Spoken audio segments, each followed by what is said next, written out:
Good afternoon, everyone. Thank you so much for joining us today for this live webinar entitled Engaging Constituents with Telephone Town Halls.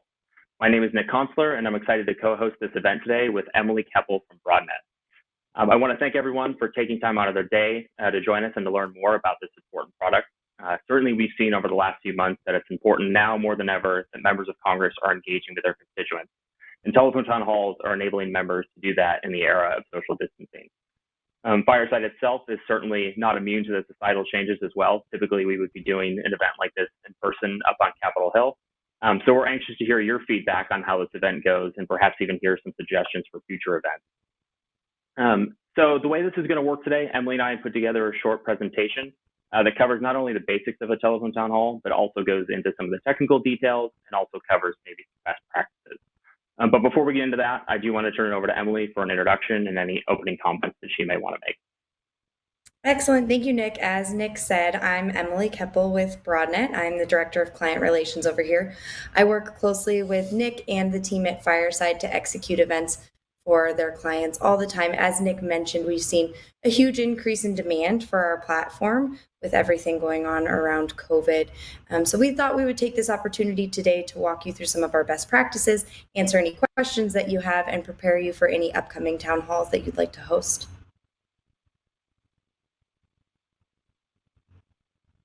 Great. So with that, I think we'll go ahead and get started and jump into the presentation that we have. Now, before we get into some of the details, some of the best practices, we do want to cover some of the basics of a telephone town hall. Certainly, there are some people that are joining us today that have maybe never done a telephone town hall, so I want to make sure that those basics are covered. So moving right along to the next slide into our first topic, which is what are telephone town halls and how do they operate? So a telephone town hall is a lot more like a radio talk show than an in-person town hall event. But of course, instead of broadcasting over the radio, the telephone town hall starts off by dialing out to thousands of constituents who hear a recording from the members saying, "Hi, this is your congressperson. I'm hosting a live telephone town hall event. Stay on the line to be connected to the event." And then from there, the event goes live and the event goes on. Now, certainly this product has changed a lot. Broadnet started doing this, I think 17 years ago, if that's right, Emily. So would you maybe want to touch on, before we go any further, maybe some of the evolution of the product from telephone town hall to 17 years ago to Access Live, which is what it is today? Yeah, absolutely. So as Nick mentioned, it's really evolved over the past 17 years. When we created the platform, it was based on the phone entirely. So the interact completely phone based, where we were dialing out and having the conversation. Like Nick mentioned, it is a lot like a radio show where you can bring people live, they can speak to the hosts. But as the ways that people communicate and the platforms that we use have changed, Broadnet has innovated and incorporated some of those platforms as well. So beyond just being able to engage with constituents over the phone, our platform allows you to reach them on your website, to reach them via social media, to give constituents an option of how they want to participate and join the conversation, so that we really aren't limiting anyone from participating in the conversation, and just widening that reach and making sure that we can reach as many constituents as possible with each event. Great. So going to the next slide here, we'll talk again about some basics here, which are just event roles, things that you absolutely need to have in order to facilitate a telephone town hall event. So the first one, which is probably the most obvious, is the member themselves.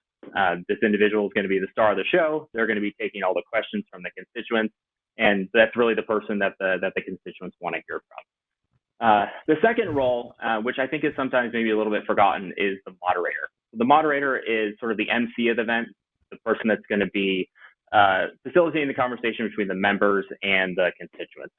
So this person will do things like take the constituents live, introduce their name and where they're calling from.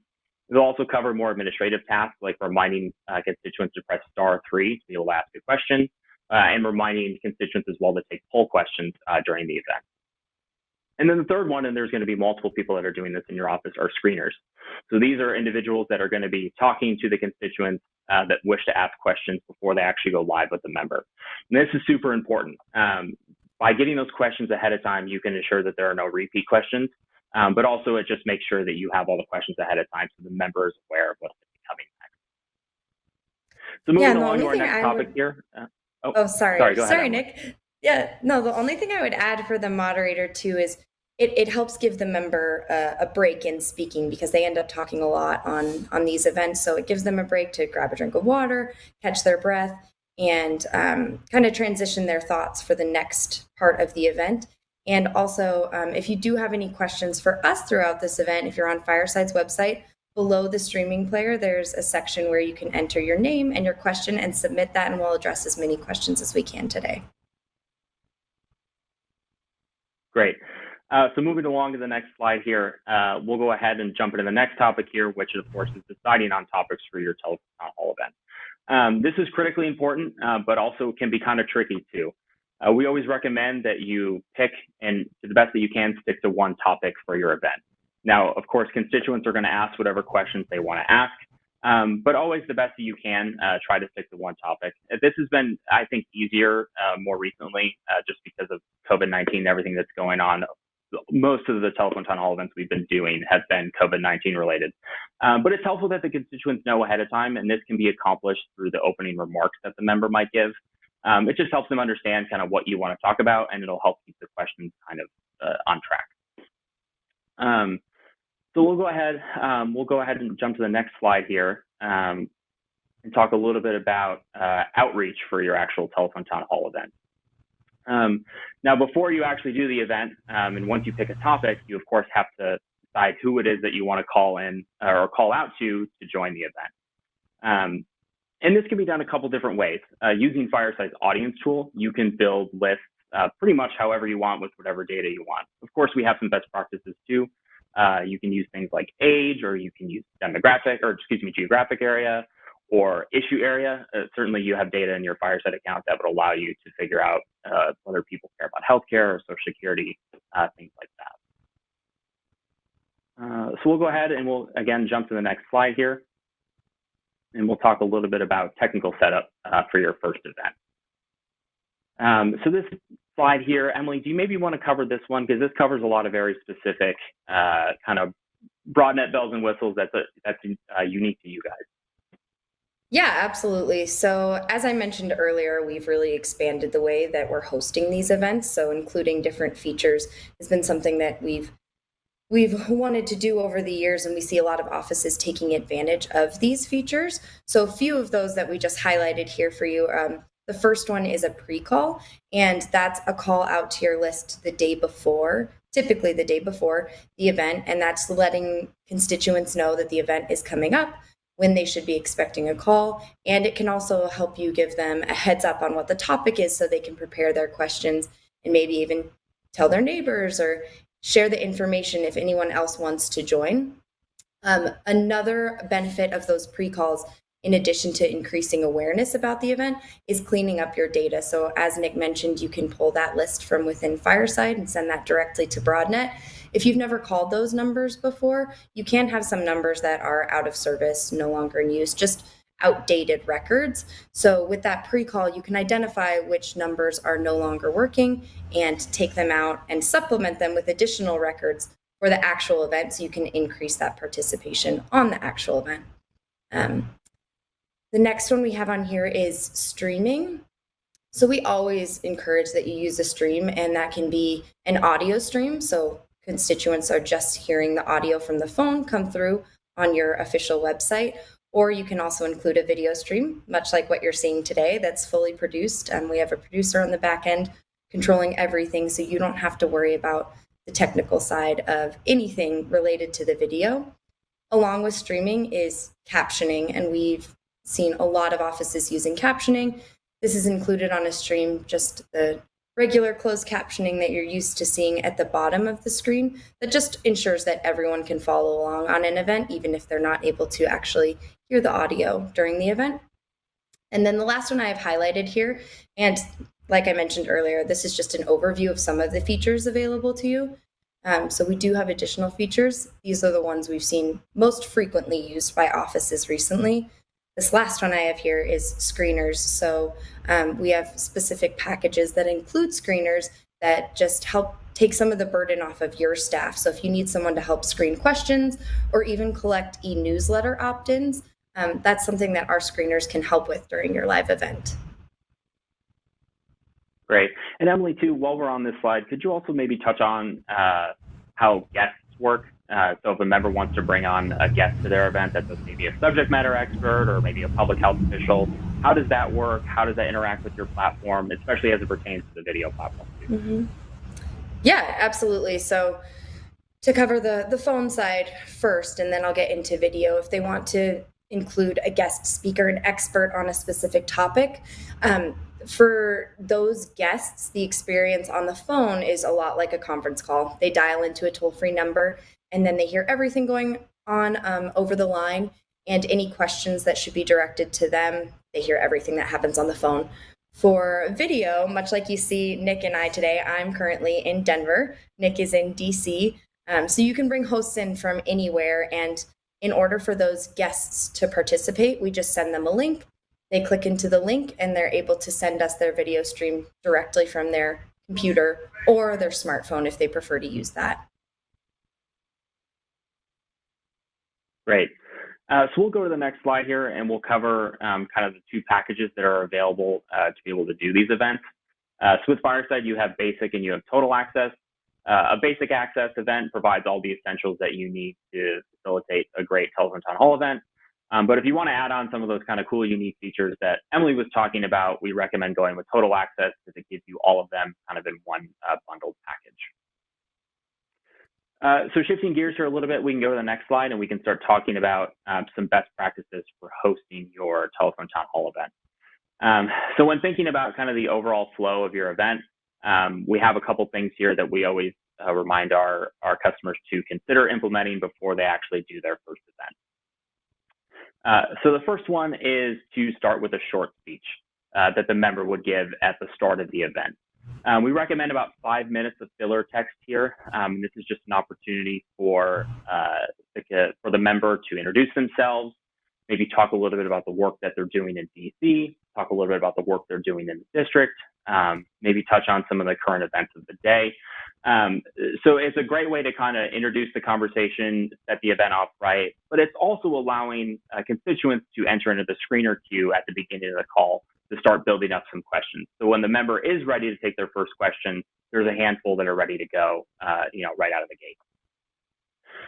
So the second one here, and we can go to the next slide here, is to repeat important information and remind constituents to press *3 to ask a question. So this can't be overstated during a call. Always, whether it's the MC or the moderator or the member, always be reminding your constituents, press *3 to ask a question. That just ensures that you're getting the most questions possible during the event.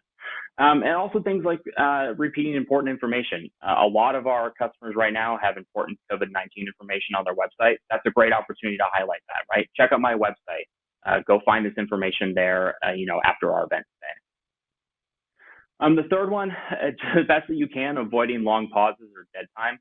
And this is where a moderator can be super helpful. So when a member finishes answering a question, the moderator can jump in and kind of provide some filler speak, right? They can, again, say a reminder, ask constituents to take the full question, remind them about more important information.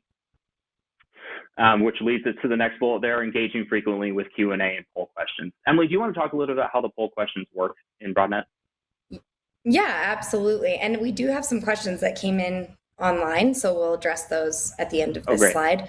But yeah, we do recommend that you engage frequently, both with taking questions live and poll questions, just to help keep constituents engaged and on the line. When they feel like they're part of the conversation, they're more likely to stay on the phone or stay on the stream online. And when you're addressing questions that either they have asked or someone in the district, someone close by has asked that they probably have a similar question, it really helps the people stay on the line longer. Poll questions, there are a variety of ways that you're able to use poll questions. So you can ask a multiple choice style question. So something along the lines of, how do you prefer to be contacted by us? Press 1 if it's email, press 2 if it's phone call, press 3 if it's text message, and press 4 if it's social media. So that's one way that you can use them. You can also use poll questions just to identify groups of people on the event. So you can tell the constituents on the line, please press 1 now if you'd like to receive more information on our COVID-19 resources. And then you're able to follow up with those people because through our reporting, you have access to every single vote that constituents submit in each poll question. Great. And then the last one here before we get to the questions is just introducing constituents that go live with the member. When the member has the opportunity to use the constituent's first name, it just goes a long way to kind of building that relationship right out of the gate when they're having that two-way conversation. So Emily, what were some of the questions that were coming in? Yeah, so our first question came from David, and David wants to know if constituents can expect their questions to be answered if they type them in online, or are they just recorded? I can go ahead and take that one if you want, Nick. Yeah, absolutely. Perfect. Okay, so just basically like I did today, your staff has access to all questions that come in online, so you see them come in as text, and then you can decide which questions you would like to address on the live event. In this case, I did read David's question aloud, and we're answering it. So David, you'll be hearing our answer, and everyone else hears that answer over the line. If there are questions that you don't address during the live event because you have a lot of questions, some are off topic, you do have a record of all the questions that are asked during the live event, and then you're able to go and follow up with those constituents as you see fit. And then our second question comes from Tim, and Tim wants to know what is the cost of adding additional phone records to the dial out, and do they then get to keep those additional records? Yeah, so I can take that one. So you probably have a lot of data in your Fireside account already, but if you don't, that's something that we can help acquire for you. So Fireside works with a data vendor called L2, actually. I'm not sure if you've heard of that, Tim, but we can always help you acquire more of those phone records. And yes, of course, you do get to keep them if you like. Excellent. That's all we have for questions now, but just a reminder that if you do have a question or anything you'd like for us to address, you can type that below the streaming player with your name and submit it, and we'll get to as many questions as we can. Great. So we'll go ahead and we'll go to the next slide here and the next topic, which talks a little bit about best practices for what to do once your event is over. So now that you've done that great event and all your constituents loved it and they're all ready to keep supporting you, the next thing that you want to do is to keep engaging them after the event. And the way this can be done, and what's great about the integration between Fireside and Broadnet is after the event is completed, you're going to get a lot of data back into your Fireside account. Things like who was on the event, who was able to ask a question, and you can use that information and you can follow up with the constituents via email or however you want to communicate with them. Just a quick message that says, hey, thank you so much for participating in my event tonight. It was really great to hear all of your questions. I'd love to see you on the next event. Here's a link to sign up to make sure you're called for the next event. So again, you're already kind of plugging the next thing that you're going to be doing for them. Just again, a great way to keep the conversation going, engaging them on a different channel, and it just keeps the conversation going with those constituents over time. So that actually is all of the presentation that we had. Emily, do we have any other questions that we want to maybe touch on, or is there anything that you want to cover too? Yeah, so it looks like we had another question from Ryan come in. Excuse me. That's just, when is the best time to host an event? So we get asked this question a lot, and it really depends. We always take a look at the demographic that you're trying to reach. So if you're trying to reach older people and you're going to be talking about a topic associated with seniors, then if you call earlier in the day, you'll see really good participation. If you're calling a younger demographic or working people, typically later in the day is when offices choose to host those events. What I will say is, especially over the past few months, we really haven't seen a difference in participation with different times that the events are hosted. So we have offices hosting events all throughout the day, even into the weekend, and the participation rates are usually about the same. What I will say as well, for those prime times for people after work between 5 and 7 time, those tend to get booked first. So if you know that you want to schedule a call around those times, the sooner you can let Fireside know, the sooner we can reserve that spot for you. And then Let me just take a look here. Looks like we have another question from online about how to book Fireside Live event. If you could take that one, Nick. Yeah, absolutely. So what you can do, you can reach out to us via email, engagement@fireside21.com, and we actually have a slide that we can share that email as well. But go ahead and send us an email there saying, hey, I want to schedule our first event with you. What we'll probably do is set up a short call just to figure out kind of what your timeline is, sort of what maybe features or what you're looking for on the event. And we'll kind of work through with you to decide, do you want to do a basic access? Do you want to do a total access event? And then from there, what we'll do is we'll actually send you over to our account team, and our account team is going to work with you to actually do all the technical setup for the event.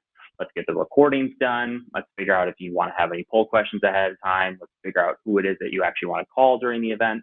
All that stuff is handled by our account team. And then from there, you're pretty much ready to go for your event. But yeah, if you want to schedule your first event, go ahead and reach out to us at engagement@fireside21.com, and we'll continue the conversation there. Right, excellent. And we have another online question from Jackie. Jackie wants to know what can be done with the information collected from the streaming player, like email addresses after the event. So Nick touched on this earlier, but in order to follow up after an event, you can use the information that you've collected to send out an email with an FAQ, with clips from the event if you'd like to include any highlights that would be useful for all constituents to see. You can use those emails that way. To follow up with people and also inform them of other upcoming events. You can see that you have some engaged constituents, so just to keep them aware of other events that you'll be hosting and make sure that they're aware when those events are coming up. Do you have anything else to add to that, Nick, or we do have another online question? Yeah, let's go to that next question. The next question from online says, how do events work when member, guests, and screeners are all remote? Yeah, do you want to touch on that a little bit?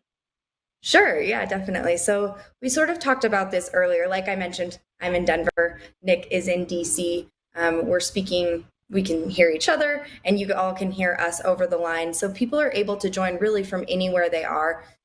If they're using video, then they would receive a link, as I mentioned, that is unique to them, that sends their stream to us.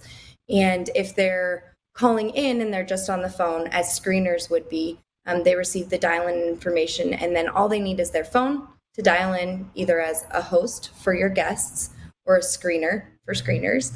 So they can dial in on those lines from anywhere they are. And screeners would need a computer as well in order to be able to screen and input the questions into our system.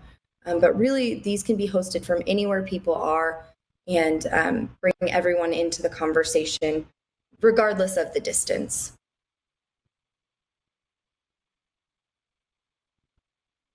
Right. I think the only thing I would add to that is I would always say make sure there's some sort of internal line of communication that's open during events, especially when everyone is remote. I know a lot of offices use Microsoft Teams. I know some use Slack. But just having somewhere where everyone is on the same page. There's also a chat tool inside Broadnet portal as well.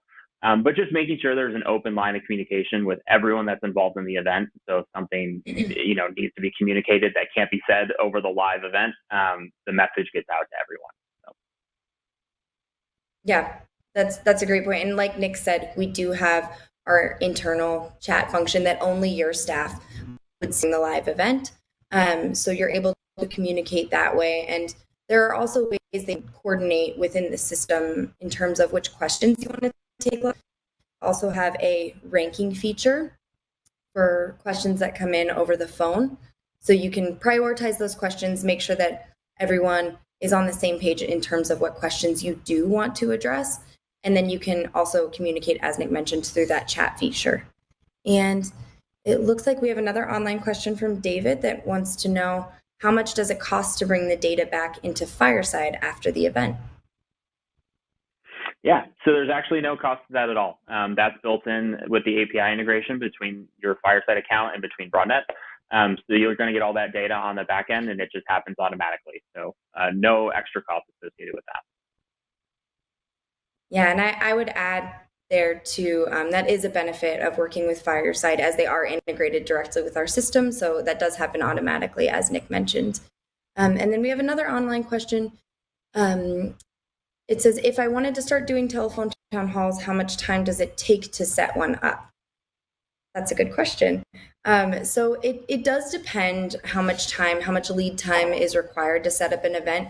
If it's your first time around, we recommend giving yourself at least 2 weeks just to prepare everything in terms of the list that we'll be calling, getting sound files recorded, getting everyone on staff trained and comfortable, and answering any questions that you have in advance to the event.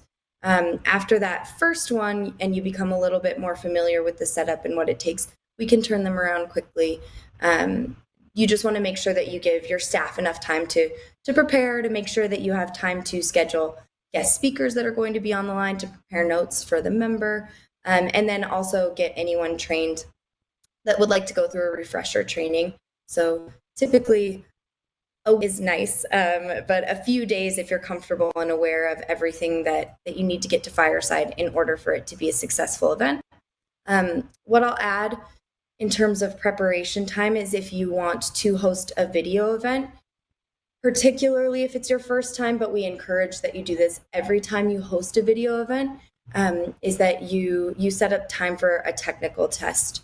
So anyone that will be on video, we set aside half an hour to an hour for them to walk through the setup with our production team. So they have a producer on the line, they click into their link, and then we take that time to make sure that everything looks good and sounds. We went through a technical test for this event on Tuesday, and I was having some internet issues since I'm working from home. And our producer made some recommendations that I was able to implement today so that we aren't running into some of the same issues. So with additional features, we do require some more time, and we do recommend testing, particularly for a video setup. And that's just to make sure that we have everything in place for the most successful event possible. Great. Are there any other questions from online? I don't see any online questions right now. If anyone has any questions, they are still able to submit them below the streaming player. Is there anything else you'd like to cover, Nick? No, I was going to say before I wrap up, if there's anything else you want to say or cover, and then I'll kind of wrap us up here. Perfect. Yeah, the only thing I would add is Nick mentioned this earlier, that Fireside walks you through every step when you're setting up an event. They also have a lot of resources available to you in terms of a sample run of shows. So if you need sample scripts for the live event, they have those resources, FAQs, so you can make sure that you have the right number of staff prepared for the event, that you're properly preparing the member for the event. And then, like I said, scripting for the live event and also for the sound files. They have a lot of resources that make it really easy for you to set up your event, and have a lot of templates just based on what they've learned with the number of events they've hosted with us that have been successful. So definitely take advantage of the resources that they have and their team's knowledge of our events and how they run best. Great. Well, I want to thank everyone again for joining us today. I hope this information was valuable. I also hope that the medium that we're delivering the information today is valuable. Again, this is a new thing for us, but I think it went pretty well. I'm excited about it. I hope we get to do other sort of webinars like this about different products as well. I also want to say thank you again to Emily for joining us today. Emily, this was super helpful. Your expertise is always greatly appreciated for our team and for our customers as well. Thank you for including us. Yeah. And so everyone knows, for follow-up, we're going to be sending out an email after this today, just thanking everyone for attending. We'll send a recording of the event so you can go back and you can watch it. We'll also send out some pricing information and just some other general kind of telephone information that we're going to share that you can take a look at. And of course, if you want to reach out to us, you can email us at engagement@fireside21.com, and we're happy to answer any questions there. But with that, thank you again, everyone, for joining today, and we look forward to seeing you again on a future webinar.